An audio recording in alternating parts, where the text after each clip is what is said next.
So I guess they must know that my earbuds they started to malfunction. So conveniently, right when my earbuds start malfunctioning, and then my my phone, the cord to my phone started to malfunction. These bastards were prepared in here before they was prepared and set before I even freaking came here.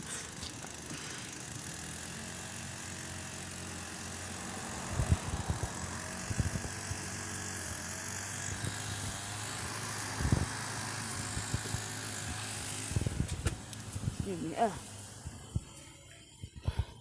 But I'm not being harassed though. They're not gang stalking me.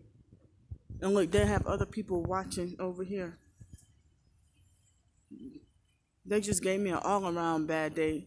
So my cord on my phone stopped working and my earbuds stopped working too. And you choose the perfect fucking night.